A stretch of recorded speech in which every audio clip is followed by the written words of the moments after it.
वहां जो भीड़ उमड़ी है वो तेजस्वी करिश्मा है।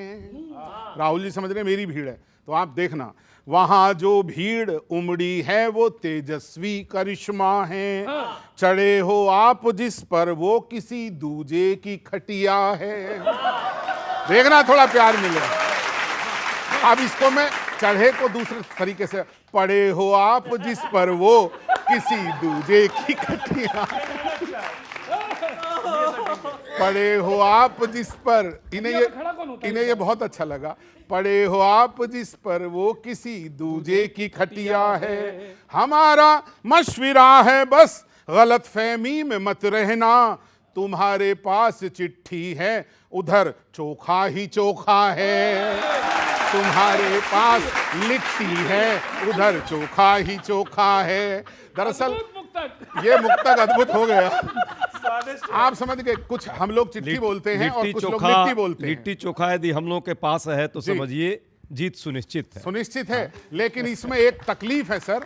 अजय जी उम्मीद है आप समझेंगे, पप्पू जी तक पहुंचना जो कद्दावर हैं, जो देखेगा नहीं बच्चों, पूर्णिया वाले पप्पू जी कि जो कद्दावर हैं उसको आगे तुम बढ़ने नहीं देते, कोई इतिहास गढ़ना चाहे तो गढ़ने नहीं देते। हवा में रहने वाले मंच पर बोले हैं पप्पू जी, जमीनी आदमी को मंच पर चढ़ने नहीं देते। बहुत अच्छी, देखो दिल की बात है। और एक बड़ा मुक्तक सुने, अच्छा लगने वाला है सर। उमड़ता देखकर सैलाब को दिल आपका मचले, भीड़ उमड़ी है, उमड़ता देखकर सैलाब को दिल आपका मचले, कहीं ऐसा न हो परिणाम कल को और कुछ निकले। बहुत ज्यादा खुशी फिलहाल तो ये ठीक है, लेकिन जरूरी तो नहीं कल भीड़ ये फिर वोट में बदले। याद रखना, गलत फहमी में मत रहना। और एक बहुत अच्छा मुक्तक पढ़ना चाहता हूं सर। देखिए बार बार रोज राहुल जी कह रहे हैं कि बम फोड़ूंगा बम फोड़ूंगा। आप देखना सर, जमी से जो जुड़े हैं उनको जोड़ो तो मजा आए, जमी से जो जुड़े हैं उनको जोड़ो तो मजा आए, उन्होंने जैसे तोड़े वैसे तोड़ो तो मजा आए। उन्होंने, देखो बच्चे समझ रहे हैं, नहीं बच्चे उन्होंने, धन्यवाद, आज की ऑडियंस बहुत अच्छी है। उन्होंने जैसे तोड़े उनके तोड़ो तो मजा आए। ये एटम बम ये हाइड्रोजन की बातें करते रहते हो, हैं जितने बम उन्हें एक साथ फोड़ो तो मजा आए, उन्हें एक साथ। ये बार बार क्या सर, एक मुक्तक और सर एक मुक्तक और देना चाहता हूं। ये बच्चे इतिहास की जानकारी रखें, इसलिए बोलना चाहता हूं। एक आवाज उभरी है कि जैसा अवध में हराए वैसा मगध में, लेकिन किसी को यह नहीं पता कि अवध में हम किन गद्दारों से हारा था ये देश, किन गद्दारों से हमारे सेना नहीं हारे थे। मेरा मुक्तक, और ये गौरव के नाम करता हूं सर, सुनना। और नहीं, चूंकि गौरव बहुत राष्ट्रवादी एक अच्छा कवि है सर, सुनिएगा। जो गद्दारी कहानी के नहीं कुछ पृष्ठ पलटेंगे, विनीत, जो गद्दारी कहानी के नहीं कुछ पृष्ठ पलटेंगे, तो फिर तय है सियासत की गली में यूं ही भटकेंगे, तो फिर तय है सियासत की गली में यूं ही भटकेंगे। पढ़ा होता अगर इतिहास तो फिर यूं नहीं कहते, अवध में पहले पटका था मगध में अब के पटकेंगे। धन्यवाद, बहुत बहुत धन्यवाद, बहुत बहुत धन्यवाद, धन्यवाद, धन्यवाद सर। ये बताइए, बाकी सारी बातें तो आप बता ही देंगे, ये बताइए बार बार पप्पू जी को चढ़ने क्यों नहीं देते मंच पे? पप्पू जी ग्राउंड के नेता हैं और लगे हुए हैं लगातार मेहनत, ग्राउंड भी रहेंगे। ग्राउंड से जीत दिलाने में उनकी अहम भूमिका होगी। रघुवंशी जी का देख रहा हूं कि मैं अमेरिका से लौटने के बाद धार बहुत बढ़ गया है, धारदार हो गए हैं आप, पक्ष में हो या विपक्ष में, हाँ भार भी कम हो गया है, ये भी अच्छा है। वहां पे टैरिफ देना पड़ा था ना जाते टाइम। मुझे भी लग रहा है कि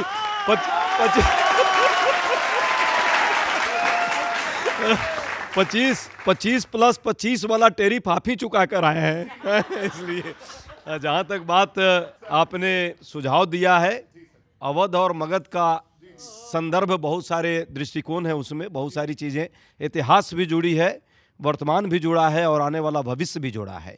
ये दोनों राजनीति का सामाजिक सांस्कृतिक केंद्र रहा है भारत का। अवध सामाजिक केंद्र है, सांस्कृतिक केंद्र है और मगध राजनीतिक केंद्र है। और अवध से जब मगध की तरफ बढ़ा है देश, चुनाव जो है इस बार, मगध जो है इस देश को राजनीति का सही दृश्य दिखाएगा। और लोकतंत्र की जननी चूंकि मगध है, तो लोकतंत्र को बचाने में अहम भूमिका होगी। कह रहे हैं जैसे अयोध्या आ रहे थे वैसे ही आएंगे। किशोर जी, करने दो जो बकवास करते हैं, हमेशा खाली बर्तन ही आवाज करते हैं। वो बिहार की जनता दिखाएगी, बस हटा लो, माइक हटा लो। नहीं, बिहार की जनता दिखाएगी कि डबल इंजन की सरकार दोबारा से वापस आएगी। और जो लोग कांग्रेस पार्टी की तो परिपाटी है, बोले पप्पू यादव जी को चढ़ने क्यों नहीं देते। अरे एक पप्पू क्या है, मिलिंद देवड़ा, सचिन पायलट, ज्योतिरादित्य सिंधिया, आरपीएन सिंह, राहुल गांधी जी के सामने कोई जमीनी नेता ठहर सकता है क्या। केवल गांधी परिवार यानी फर्स्ट फैमिली ही आगे रहने वाली है, कोई जमीनी नेता वहां आगे नहीं बढ़ सकता है। और सचिन पायलट जमीनी नेता हैं असल में, सभी देख रहे ना क्या क्या हालत बना, उस तरफ ही है ना अभी तो, क्या हालत बना रखी है सबको पता ही है। और किशोर जी, महाठग बोले चोर मचाए शोर, कहते हैं ना चोर मचाए शोर, महाठग महाचोर जो ठगाई करते रहे हमेशा से, आप देखिए इन्हीं के मीडिया प्रभारी हैं। उनकी पत्नी श्री का भी, पवन खेड़ा जी और उनकी पत्नी का भी 2-2 एपिक कार्ड मिले हैं। तेजस्वी यादव के 2-2 एपिक कार्ड मिले हैं। और छोड़िए साहब, 1980 में श्रीमती सोनिया गांधी जी भारत की नागरिक नहीं थी, 2 बार वोट डाल रही थी वो। और सुनिए, बूथ कैप्चरिंग करना जिनका इतिहास रहा है, बूथ चोरी करना लठेती लगा करके, लठेती करके, अब दोनों लोग तो साझी हैं, चोर चोर मुसेरे भाई। राहुल जी और तेजस्वी जी, लालू जी, भाई बूथ कैप्चरिंग में तो पूरे देश ने देखा ना किस तरह से क्या ताड़ो मचता था। कांग्रेस की सरकारें होती थी केंद्र में, तो चोर मचाए शोर। देखिए 2-3 बातें कही है और वाकई आजकल जो बात भाजपा के लोग कहते हैं वो चुनाव आयोग पर डायरेक्ट जाके लगता है। अभी फिर लग गया।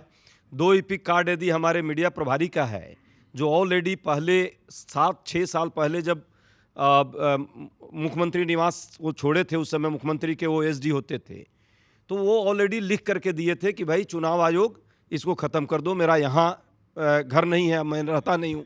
बावजूद 2 बार उसका एप्लीकेशन भी दिया हुआ है और ऑन रिकॉर्ड में है। उसके बाद भी आज तक वो कंटिन्यू रखा, तो वहाँ उनके नाम पे वोट कौन दिया ये चुनाव आयोग को ही बताना है। तो चुनाव आयोग पर एक प्रश्न कर दिया। 80 में सोनिया गांधी जी का वो सदस्य नहीं, इंडिया की नागरिक नहीं थी और वो वोटर हो गई थी। 80 में सरकार किसकी थी भाई साहब? ये भाजपा की सरकार देश में थी। तो अपने पर ही प्रश्न आप लगा रहे हैं, जनता पार्टी की सरकार थी। बार बार ये प्रश्न करते हैं और वो प्रश्न का आजकल जवाब जब भी विपक्ष पर प्रश्न करेंगे तो चुनाव आयोग पर जाता है। नीतीश जी और भाजपा में बड़े भाई का दर्जा भाजपा का ही है, ये फिर से सिद्ध हो गया। कैसे सिद्ध हुआ बता रहा हूं, सुनिए सब। माई फ्रेंड डोनाल्ड से माई फ्रेंड जिनपिंग हो गए।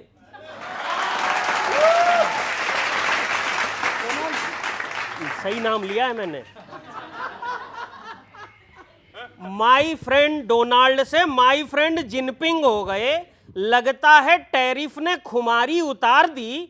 नीतीश जी की कलाकारी पटना तक सीमित थी, भाजपा ने तो इंटरनेशनल पलटी मार दी।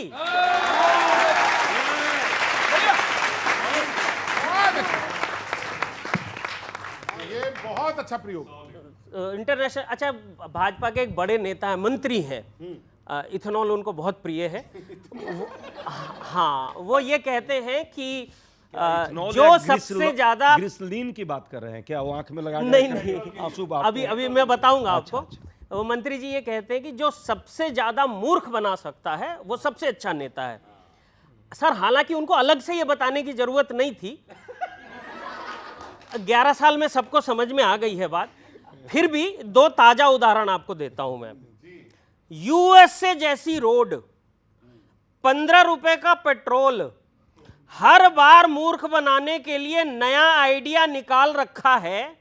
फायदा किसका हो रहा है पता नहीं, पर सबकी गाड़ी में गन्ना डाल रखा है।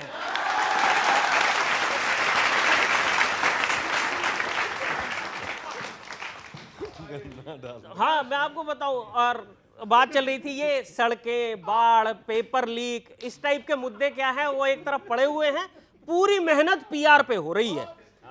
हाँ, तब कहता हूं मैं, काम वाम छोड़ के बस चुनाव जीतने और विदेशों में डंका बजाने के लिए है। लगता है डबल ट्रिपल इंजन के सारे इंजन बस पौ पौ करके हॉर्न बजाने के लिए हैं।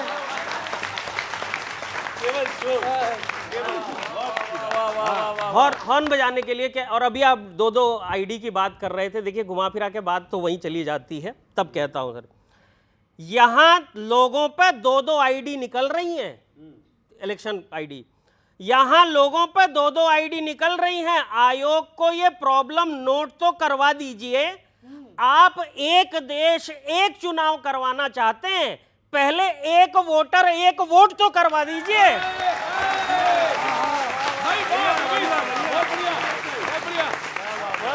बहुत अच्छे विनीत, बहुत ही अच्छा, कमाल।